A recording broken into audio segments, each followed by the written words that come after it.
Yepyeni bir tarif videosu ile daha hepinize tekrardan selamlar, sevgiler.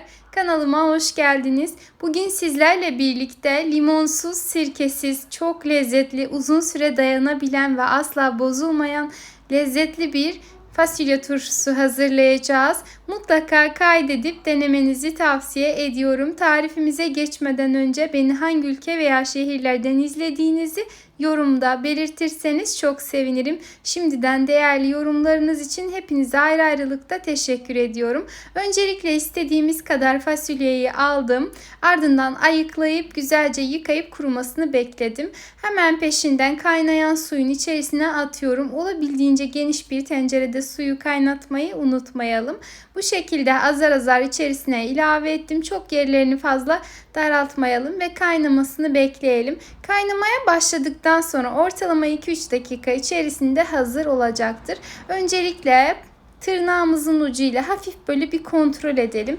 Eğer artık yumuşamışsa, yani hafiften yumuşamaya başlamışsa demek ki yeterli gelmiştir. Çok fazla kaynatıp rengini sarartmamaya, yani yeşil bırakmaya özen gösterelim. Fazla pişirirseniz de erime de olabilir.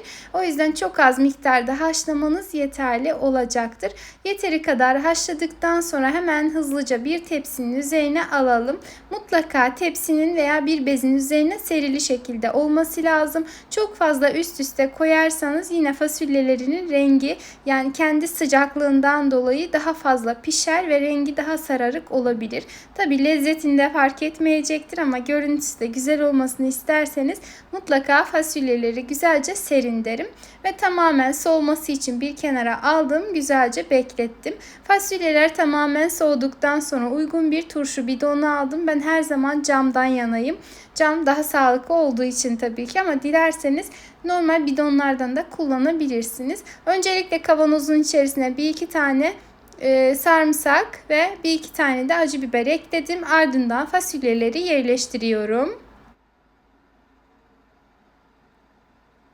Bu arada bu gibi tariflerde her zaman özellikle belirttiğim gibi kullanacağımız kavanozumuz veya bidonumuz mutlaka sterilize edilmiş olmalı. Yani önceden güzelce kaynar suyla tertemiz yıkayıp ardından dilediğimiz gibi kullanabiliriz. Kavanozu gördüğünüz gibi üzerine geçinceye kadar fasulye ile doldurdum. Ardından en üstüne biraz, yani 1-2 diş kadar tekrardan doğradığım sarımsağı, bir tane acı biberi ekledim. Acı biber sevmeyenler normal tatlı biber de kullanabilirler. Ardından üzerine her 1 kilogram için, yani kullandığım bidonun her 1 kilogramı için bir dolu yemek kaşığı kadar salamuralık turşu tuzu, yani iyotsuz kaya tuzu ekledim. Ve üzerini geçinceye kadar içme suyu ilavesi yapıyorum. Özellikle içme suyu olarak belirtmek istedim. Çünkü musluklarımızda akan su genellikle klorludur ve klorlu su asla turşu için kullanılmamalıdır.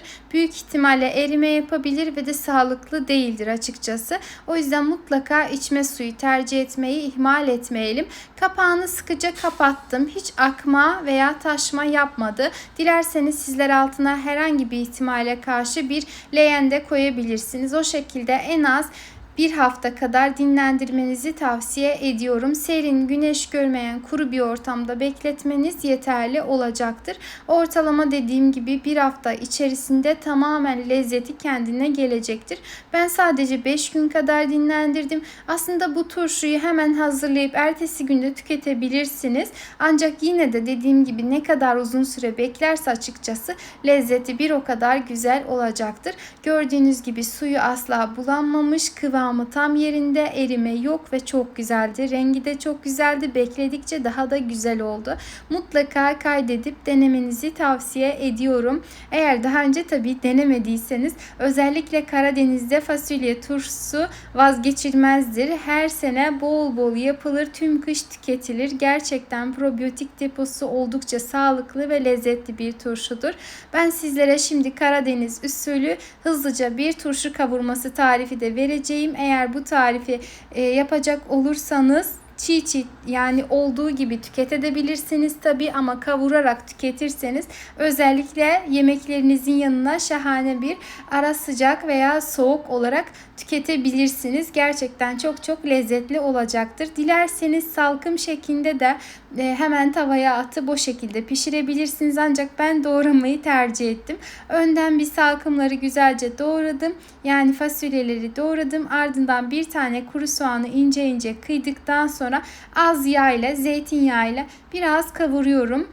Çok hızlıca böyle yumuşamasını istediğim için, diri kalmasını istemediğim için tencerenin kapağını kapattım. 1-2 dakika yumuşattım.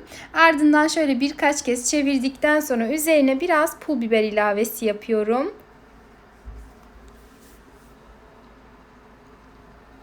Turşum daha taze olduğu için, sarımsağın tadı çok fazla çıkmadığı için böyle birazcık da yani bir diş kadar da sarımsak ekledim. Dilerseniz eklemeden de yapabilirsiniz. Hemen tekrar karıştırdım ve hazırladığım, yani doğradığım fasulyeleri içerisine ilave ediyorum. Birkaç kez de böyle çevirdikten sonra artık hazır olacaktır.